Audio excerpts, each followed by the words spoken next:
Welcome to the first episode of the Ascended Life podcast. This has been a long time coming. I came up here to work with Krogh, absolute beast at helping people build their personal brands, and he's helped me tremendously. Came all the way up to the Hamptons to do a little boot camp with him. Luke, why don't you introduce yourself?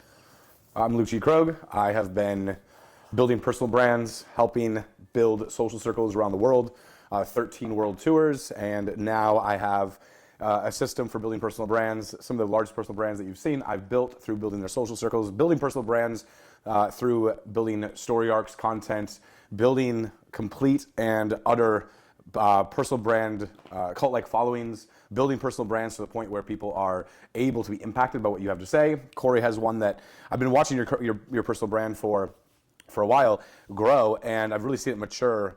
I saw that you could kind of go through this either men's dating coach or fitness and then kind of more performance, and I kind of saw how you really weave all these things together just as you've been maturing over time. And I thought that to do this kind of intense personal branding consulting, I don't really do that with too many people because I want my goal is to have 1,000 people build a massive impact, and I believe that you're one of the people that can build the biggest impact. So whatever resource I can extend to you for this podcast, or whatever questions I can answer, and then I'm really curious to find out more about why now's the time, and for you, and where you're headed mentally with your brand, and how you want to impact everyone who follows you.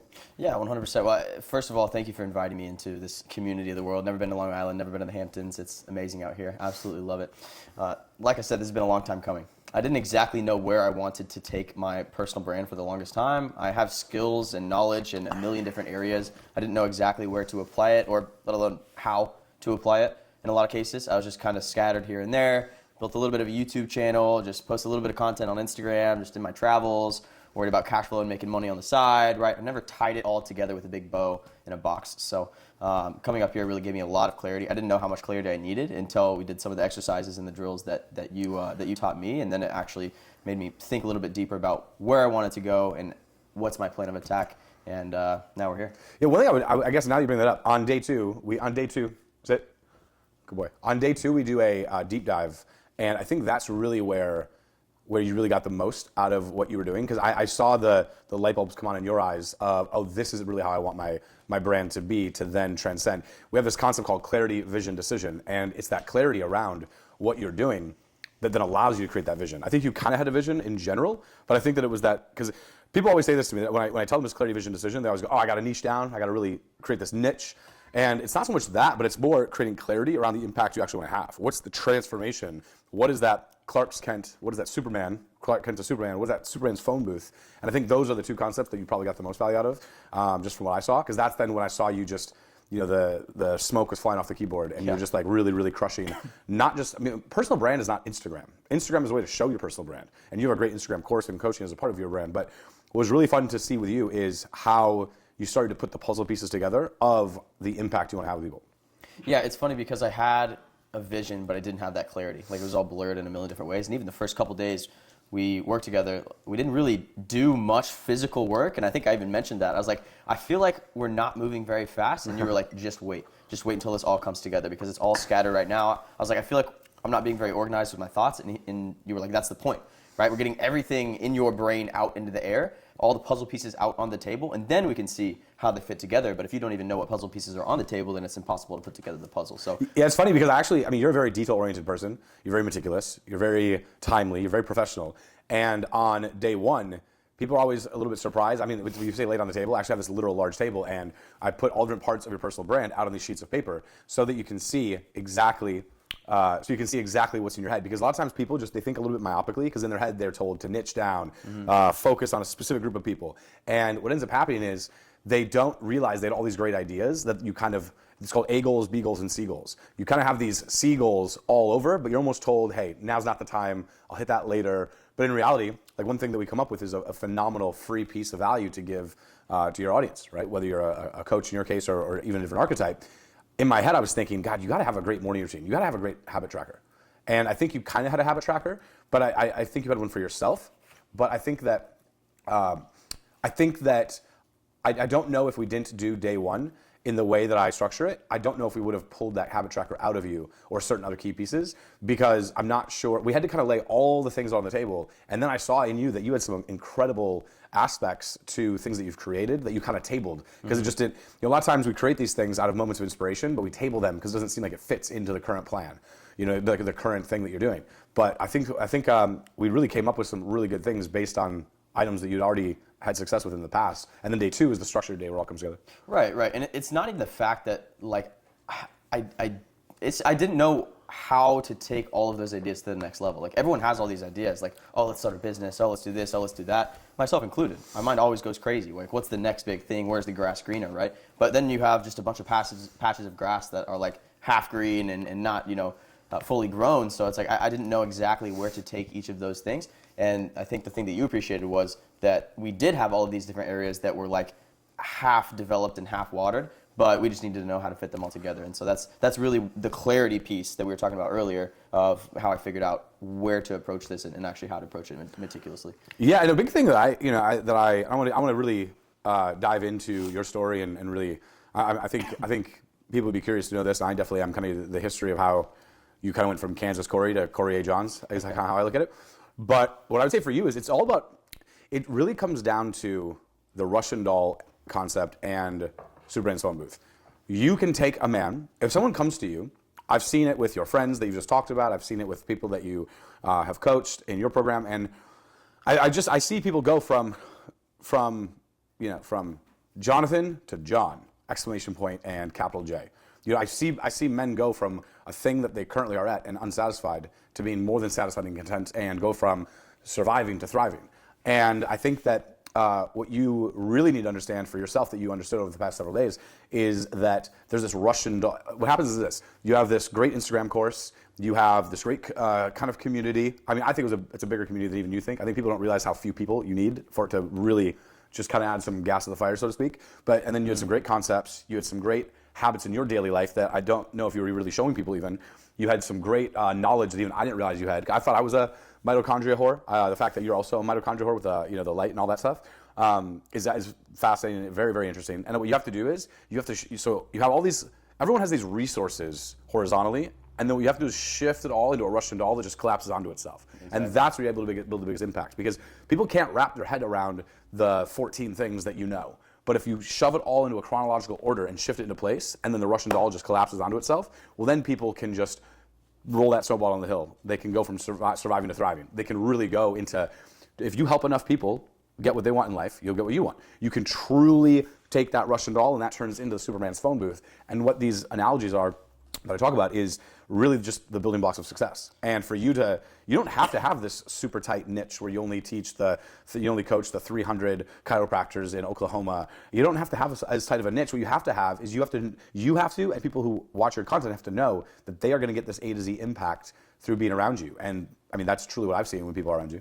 Yeah, you're giving away all the sauce for free here with Superman's phone booth and Russian doll and everything like that. I think that was the problem that I was having, is because I was trying to listen to all that advice where it's like you have to niche down, you have to figure out the exact little incremental thing that you need to do and the people you need to talk to. And I was just like, I just know Instagram pretty well and have a cool profile and live a cool enough life. Like, I don't really know who I'm talking to. And I think you pulled that out of me, where it's like, you're kind of talking to everyone. You're kind of just like all of the knowledge that's in your brain. That's why I'm not labeled as anything like a coach or a guru or anything. Just Corey A. Johns.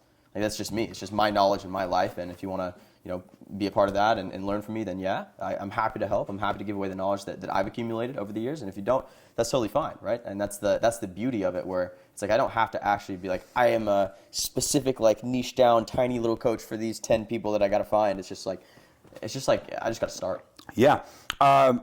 You bring up an interesting point there. I mean, do you remember when you had asked me about, do you remember when I told you that these are the 5 pieces of tech that you need, and this will all be knocked out in a very short period of time? The community software, the actual funnel building software. I was like, no way. And you're like, no way. And then do you remember just how it's like, if you have, if we have 3 days in this personal branding workshop, I believe that 2 days at least, and that's what we do, is sharpening the axe, and 1 day is actually cutting down the tree.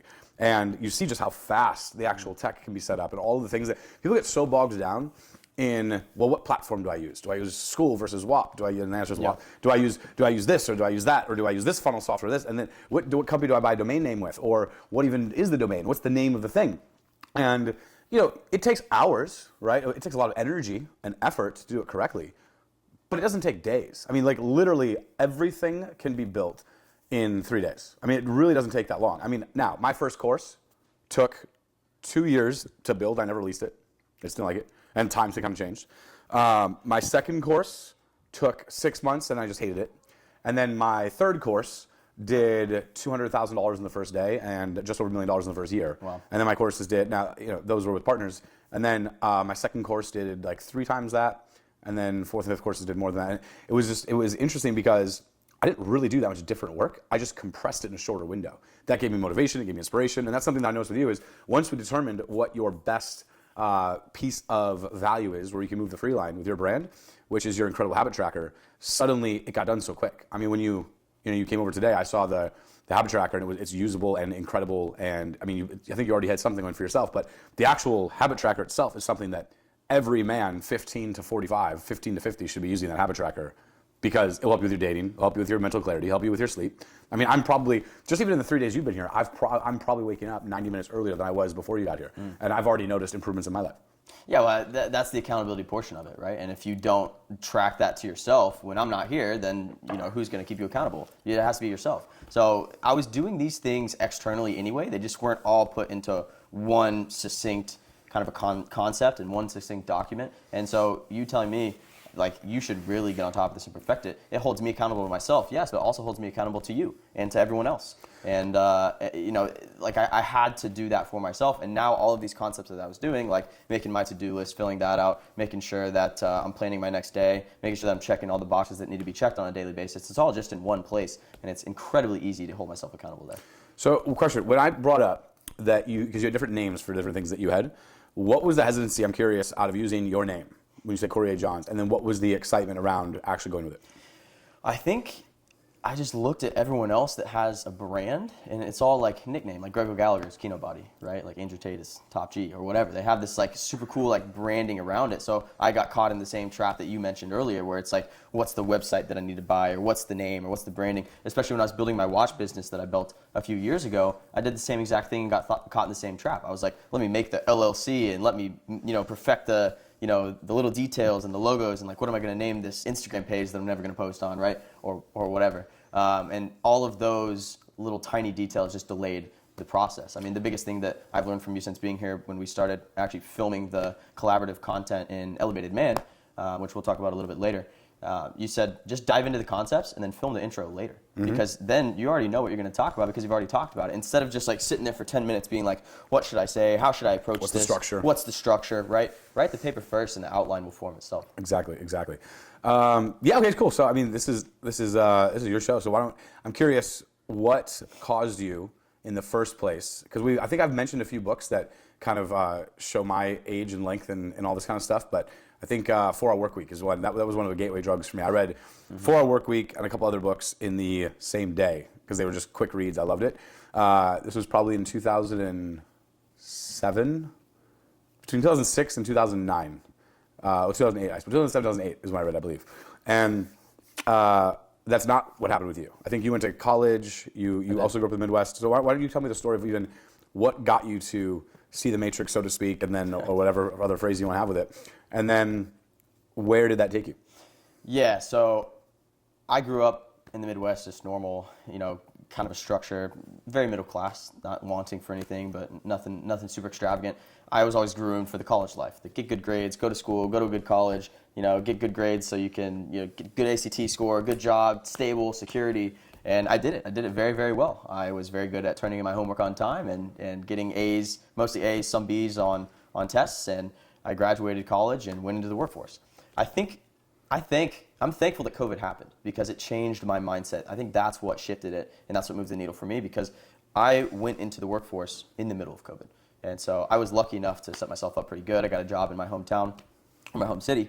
And I was like, this is great. I'm going to be traveling a little bit. I'm going to be a consultant. I'm going to get to see the world a little bit. But my mom, I told you we were middle class, she had saved up a lot of money to bring me on this 2-week trip to Europe to go see our extended family in Germany, kind of explore Scotland and our Scottish heritage, right? So I was very, very excited for that 2-week period in between graduation and when I actually started my job, because that was the only period of time that I would have had to take that 2-week trip with my mom and with my aunt, and make that happen and spend that quality time with the woman I love most, right? And then COVID happened. Done. Lost all of our deposits, right? I mean, it didn't set my mom back like too far or anything, but it's like she saved money for that and just lost it all. It was done, and we weren't able to go on that trip anymore. Even more than the money, you just couldn't go on these trips. Couldn't go on the you trip had planned with on my mom. that time. I mean, you can't get that time back, and you probably didn't go on that trip with your mom since, I'm guessing. I actually did. Oh, did you end up coming back? That's farther in Okay. the story, right? I wouldn't have been able to, I realized, if I had continued to stay in the job that I was working, because if I started my job, right, 2 weeks later when I was supposed to, and then I started working on, as time progressed, I was like, wait a second. I'm just never, ever again in my entire life until I retire at 65 or whatever, going to be able to take a 2-week trip to Europe with my mom and my family without taking my whole entire year's worth of paid time off from my job. Like that didn't make sense to me in my brain. I was like, wait, that was the only window in my whole entire life that I could spend this quality time with my mom without like asking for permission to. Hey, Steve. Exactly. Can I please go spend time with my mom? Like, it didn't make sense to me. And so as the year progressed, I kept working and kept traveling, and I actually went to upstate New York. New York in the fall is incredible. It was the first time I actually saw that. It was Sleepy Hollow, Terrytown? It was, Poughkeepsie kind of area. Okay, so even more north. Okay. Yeah, a little bit more north, but it was beautiful, man. And as I progressed, I just kept saving the money that I was making. I actually got onto Twitter at the time, and there's these different sects of Twitter, like these different areas. There's like obviously politics Twitter, there's normie Twitter with all the the MK Ultra content and everything like that. But the Twitter that I fell into because I wanted to further myself and I had this new idea in my brain was called Money Twitter. That's what it was called. And so it was all these people trying to make money with side hustles and the stock market and everything like that. I started just throwing darts at the wall, man. Just like hoping I'd hit a bullseye somewhere. I was making a little tiny bit of money in the stock market, just learning with the money that I'd made from my job. Crypto. It wasn't even crypto yet, because crypto wasn't even mainstream at that time, at least for where I was at. So like I kept trying these new things. I think the first dollar I made online was with affiliate marketing. I like sold someone else's like $50 course and got like $20 out of it or something. I was like, whoa. This just appeared in my bank account. Like, this is incredible. So that's when I started my watch business that I had, Yafera. And I realized very quickly I did not want to be in the e-commerce world, but it was really cool. I still wear the watches to this day because it's like I made the logo, I ordered these watches, I got them shipped, I designed them, and they're literally in my house, and I give them away as gifts now. So like I can look down at my wrist every single day and say I literally created that. So what's the story with your watch company? So this leads into that story where I was just throwing darts at the wall, and I landed on this course online that said, I'll teach you how to make a watch company. This guy made his own watch company, and they made a course showing other people how to do it. So I just followed the instructions, and I figured it out myself. I talked to these businesses in China. I sourced the manufacturers. I made the logo. I actually put a competition up online on a website that said basically like, here's a $100 pot. Send me your submissions for the logo. This is what I think I want it to look like. I'll choose the best one, and you get the prize money. And so I picked the best one. I think it looks sick. It has like a little wreath, like a Greek kind of a. This is my favorite one that you have actually. You've shown me so far, with the leather band. Yafera means bridge in Greek. So I was like, I want it to be the bridge between yourself and who you are right now and who you want to be. So my envisionment was, if I'm walking into a job interview without this watch on, and then I throw on the watch, that gives me the confidence to be able to speak eloquently and get the job or whatever and get to where I want to be in life. So that was the concept behind the idea there. But like I said earlier, I figured out real quick I did not want to be in the e-com space. It was just trying to make money online kind of a thing. So I was using literally every single dollar that I was gaining from my job and reinvesting it back into trying these different things. If I would have told my mom at the time or told my friends, they would have been like, you're literally just throwing your money away, like you're wasting your money. But I was reinvesting in knowledge. And now, to this day, like I've invested tens of thousands of dollars in the same thing, and it's got me to where I am today. It's given me the soft skills that I've needed to know in order to get to the spot right here. So zero of it was wasted money. Nice. So then, after the watch company, at that point, you got into. I got into Money Twitter, and I essentially connected with an old fraternity brother, and he said, "How's the job going? How is everything?" And I said, "Yeah, it's good. Listen, I think I'm gonna start looking for something else. I feel like yeah, I couldn't really complain about it. I was getting paid okay, and I was traveling around a little bit, but it just didn't feel like it was right. I was like, I don't know what I want to do, but I feel like I need to make a change. Otherwise, if I delay, I'm going to be stuck here forever. And he said, well, I have a buddy who sells solar panels door to door in California. And I had already went door to door. I actually ran a painting business that had $60,000 in revenue in one of my colleges, or summers in college, right? So I had already gone door to door. I'd already like run a business like that, which was really, that was the hardest experience of my life at the time, for sure. But I literally called, I thought he was just being nice. Like, oh, I have a friend. Yeah, he sells solar. Maybe you could do that. And I was just like, yeah, maybe. And he's like, no, let me call him right now. And I was like, oh, okay. So we called him, and he said, hey, buddy, I have a friend, I have a fraternity brother that might want to, come out and work with you. Like, I want to connect you guys. Started talking to him, and literally within 5 days, I had quit my job and packed everything into the back of my my car, my Nissan Altima, and I was driving from Kansas all the way out to California. My mom thought I was crazy. My mom has never sworn at me in my life until that point. She said, no, you're not going to California, and dropped a word there. But it was really what kicked off my sales experience, and that opened up the time freedom aspect, because I could work when I wanted. I couldn't work where I wanted yet, location freedom, because I was still in California. I still had to be like outside at a certain place, but at least I opened up my time freedom. I didn't have to clock in, clock out like I was doing, and that's what opened up the opportunities to actually develop to where I am now. Nice. How long rather did you do that position for? I think I was involved in $1 million in revenue for the company within 6 months, and after that 6-month period, I invested in another big mastermind group, reinvesting that money back into the knowledge. I had a couple good months in solar, so that was the first time. I think I had my first $20K month in solar, which just blew my actual mind. Like I literally went from like $1,000 to like $21,000 in my bank account. I was like, is this real?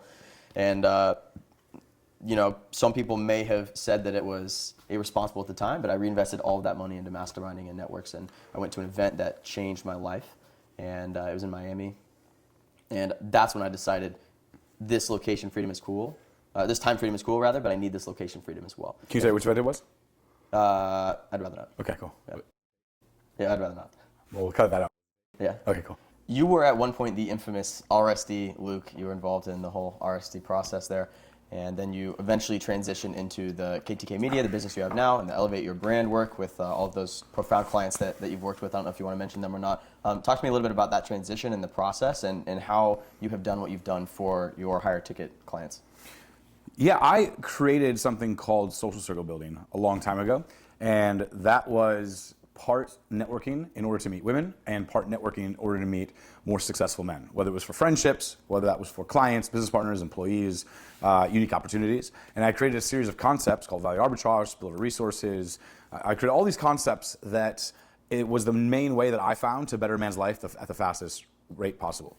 And this was a way. I saw all these guys doing dating coaching, pickup artist type stuff, and it just seemed very strange that I would meet a tech executive, a guy who was a tech founder, a guy who was a young professional making low six figures in New York City on the way to being an investment banker, or private equity, whatever.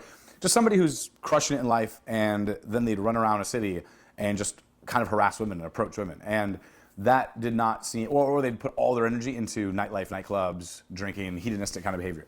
And I dabbled in both of those things. I dabbled in the aggressive nightclubs, hedonistic behavior. I dabbled in just aggressive meeting new people, cold approaching. And I just realized that there had to be a better way. I realized that if you meet one person, you should have met 10 people, which would be 11 people, because you met their 10 friends, plus the original person. And then if you met those people, now you're meeting 100 people. Well, it's 111 people, or whatever the thing is, right? It's this exponential effect of meeting people. I remember that at a certain point, one successful male connection of mine introduced me to all of the women that I dated in 2 years, which was quite a few at the time. We're talking over 15 years ago. Then I realized that it was one female that introduced me to someone who became my business partner. And I just realized that you can really leverage this network effect. And what happened by byproduct of that is some of the biggest personal brands and some of the biggest internet marketers, some of the biggest tech executives right now became clients of my branding and networking side of what that was. That was a business that I actually started it 13, 14 years ago alongside of my social circle public speaking coaching business. And I became known as the guy who you want to go to change your personal brand optics. I mean, I was I was 10xing, in some cases 20xing individuals' income for their business without any sort of paid traffic.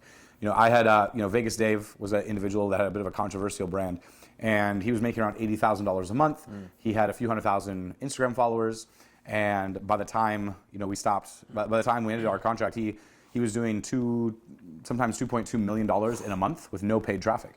And I think the average was a little less than $1 million a month. But, we got him a show on Showtime called Action. That show, the day that show was released, within the first couple hours, it made $400,000 of profit because we timed it so well, and it was all earned media. I mean, we had over 10,000 press articles that we didn't pay for that were released based on different PR stunts that we had done. So you're talking over $10 million generated with no paid traffic, no banner ads, no Facebook ads, anything like that from the one individual. Then you have guys like Iman. Iman's blown up quite a bit right now. Iman, he went through the first iteration of my Elevate Your Brand program. And a big part of what came out of that was the container events that he threw for his course business. I mean, he was a 18-year-old kid when he came to me with a pretty successful course business, but he wasn't mainstream talk like he is kind of today. What he was, and I can't take full credit for what he's done. I mean, he's obviously done a tremendous job. But it's huge. Yeah, but all of the kind of old money style, the Laura Piana, the Ghazi sunglasses, the horses and the Hermes. I mean, he has probably a multi-million-dollar Hermes Birkin handbag collection, and it started weeks after Vegas Dave and I acquired the #1 Birkin handbag in the world. It was a Himalayan with diamond hardware, which means that the actual lock and the mechanisms are made of diamonds. When Dave and I had the idea to get that bag, we kind of thought we were crazy. I mean, I remember he didn't have much more than that bag in the bank the day they ended up purchasing that, because he just purchased something else. But that bag ended up making millions of dollars in PR, and I believe he sold it for $100,000, roughly more than what he even bought it for. So these PR stunts that we did, I mean, I remember this one time, one of the ideas that we came up with is at a certain point, every successful guy wants to get a watch. And who you get that watch from, is it Steve Will Do It's watch guy in Miami? Is it this, is it Pristine Jewelers in New York? What I realized is, all right, if we can get, this was when he was making decent money, but we basically had this idea where if we could take a rapper courtside seat and sit them courtside at a Lakers game, we could get PR where I would have a photographer of mine as part of my agency, KTK Media, and sit across the court and take photos as if we're paparazzi. And I mean, at the time, the first time we did it, we had to break the cameras down. We stuck the cameras in. It was like I would have I'd have the lens in my pants, and it made my pants real tight. And then my photographer at the time would have the camera body, and he had that. And then because you can't just bring in these large cameras in, right? And then I remember the very first one that we did, it was Fat Joe, but you can't just call Fat Joe up and say, hey, do you want to go to a Lakers game? It doesn't really work that way.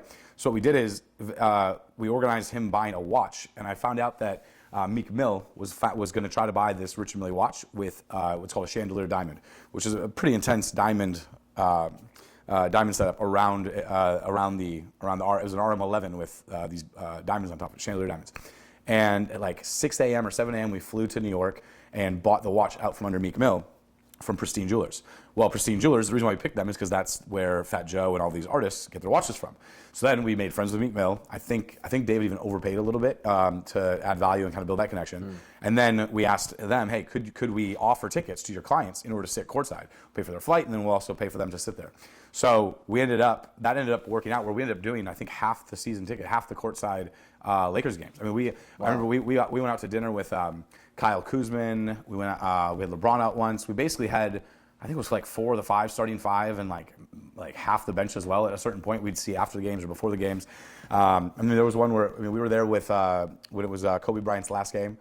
We met Kobe the last game he had with his daughter, with Kevin Hart sat next to Rihanna one time. I mean, it was literally, I ended up finding the guy who had the seating chart, knowing where celebrities were going to sit, and we could buy the seats next to that celebrity and get photos. In some cases, the celebrity had no idea that we were there. I mean, some cases it was like Fat Joe where we brought them. And then in other cases, I just knew that if we got a seat next to the celebrity, the photo would look a certain way and people could kind of think what they wanted to think. I mean, we were pretty aggressive with our marketing back then. There were times where I had the top paparazzi contacts phone number in my pocket back then in order to tell them, hey, you should come to Catch Steak. You should come to this place. And there was well over 100 hours filmed and tens of thousands of press articles about Dave back then. It worked very, very well. So yeah, whether it was Iman with kind of de-coursifying, de-guruifying his brand, whether it was Vegas Dave, literally some of the top influence, some of the top fitness brands right now are clients of ours, and right now we have everything from some of the top hospitality to personal brands to the top luxury home builder in the Hamptons is a great personal brand of ours. He built Jay-Z and Beyonce's home in the Hamptons. He built Donna Karan's, Billy Joel's. Did work with Steven Spielberg. He literally the top homes that you can imagine. He's built with the top craftsmanship, building his personal brand. So we have artists. For the most part, it's online coaches, it's online consultants, agency owners. But then depending on what kind of impact they're having, we'll take on other brands. But it's really all. We can, if you're at $0, if you're really at $0, you're not really right for us. But if you're a brand that's making a couple $1,000s, I've taken guys from $1,500 a month to $30,000 a month with no staff, no paid traffic in less than 6 months. Wow. All just around really honing that offer. Like you've noticed, when somebody comes to me for 3 days, we unpack everything, we get everything out of their mind, and then I just restructure and reorganize their offer in such a way where it just punches through. It goes straight to the jugular, it punches straight through to the bone marrow, and the sales messaging is clear. The actual ability to transform a client is clear. I've even had chefs where we've sold out restaurants on their opening day that was an unheard of chef just based on these same exact concepts that we mainly teach to coaches like yourself. Wow, $1,500 to $30K in a month working with Iman Ghazi, Vegas Dave, Kino Body. Greg Gallagher, Kino Body. Greg Gallagher, yeah. We've done stuff with Ty. We've done stuff with musicians that have been, that have had 5 million downloads in a day. We've had stuff. Our integrated process of building a personal brand without paid traffic is something that has been proven to be scalable across any sort of consulting business, any sort of fitness business, any sort of boutique gym, any sort of hospitality. Any sort of high-end restaurant, hotel.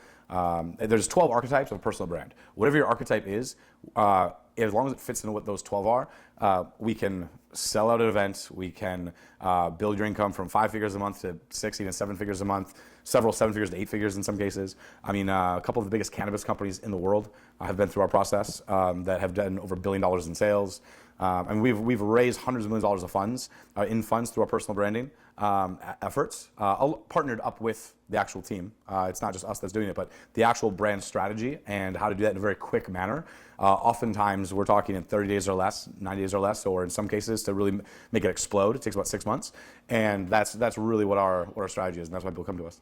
Well, I've gotten an incredible amount of value in just the short time that I've been here. I've been here about, a week, maybe, a week and a half, and you took, like we said earlier, all the concepts that just were scattered everywhere and really put them and stacked them into that Russian doll concept and gave a specific directive forward on how to improve and how to communicate properly. And so I'm very appreciative of you passing down all those concepts to me as well. Let's crush it. I'm excited. You have someone who has a very authentic brand.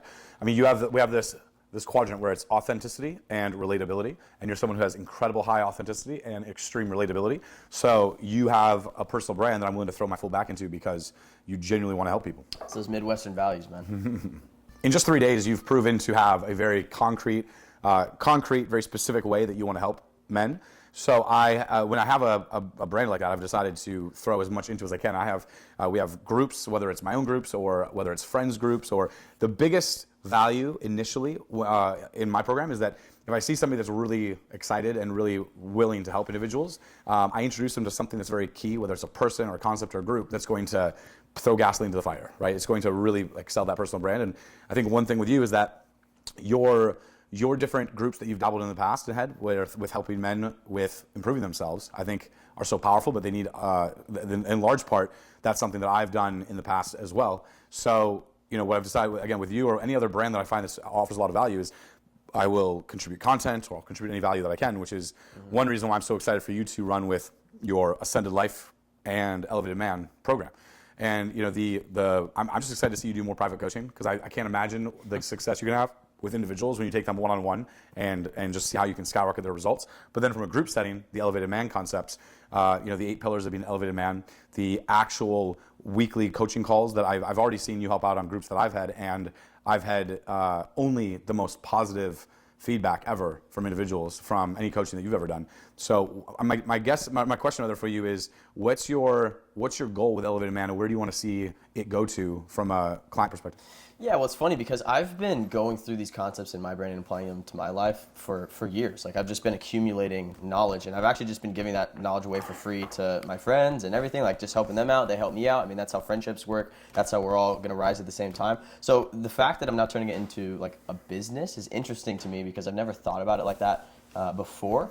But obviously, if I'm going to pour all my time and all my energy and all my resources into it, then it has to be more calculated and more structured. So that's why we came up with the concept of the Elevated Man, because all of those concepts that you were talking about with your personal branding clients and the upper level kind of clients, and all of the concepts that I dive deep into with people, with my personal clients, it goes a lot more in depth. But for people who kind of want to just get their foot in the water and learn how to improve their life in every single conceivable human metric possible, we created the Elevated Man concept, which is just a group, a community. It's $100 a month, and you can come in and learn about these concepts. We have 8 pillars inside, right? You and me have collabed on the content in there a little bit to really transform people from where I was when I told that story before, when I was working at my 9-to-5 job, and just fast track people to the other side of that, to jump and to figure out how to elevate yourself, how to ascend yourself as a man in every single metric possible, every single area of life that you can think of. And that's why I implemented the habit tracker. And that's why we talk about all those 8 pillars. And that's why we speak on our coaching calls every single week. And I dive in with the people inside Elevated Man on exactly what to do in order to fast track that part of their life. And the more serious of the people inside Elevated Man come with the coaching calls, who want to not just get their foot in the water, but dive in even deeper and figure out the concepts behind why we're actually talking about what we're talking about and the science behind everything. Those are the ones that end up becoming my personal coaching clients. Nice. I love it. Anything else you want to say on this? No, that's it. I mean, like I said, Elevated Man, just an area for you to transform your brain in every single conceivable human metric possible. Ascended Man is the personal coaching program that I have to really dive deep and keep people accountable, give Q&As and one-on-one personal time so that I can actually explain the concepts behind why, like I mentioned. And I'm really appreciative of you being very collaborative in this area and this metrics. And yeah, thank you. Cool. This has been great.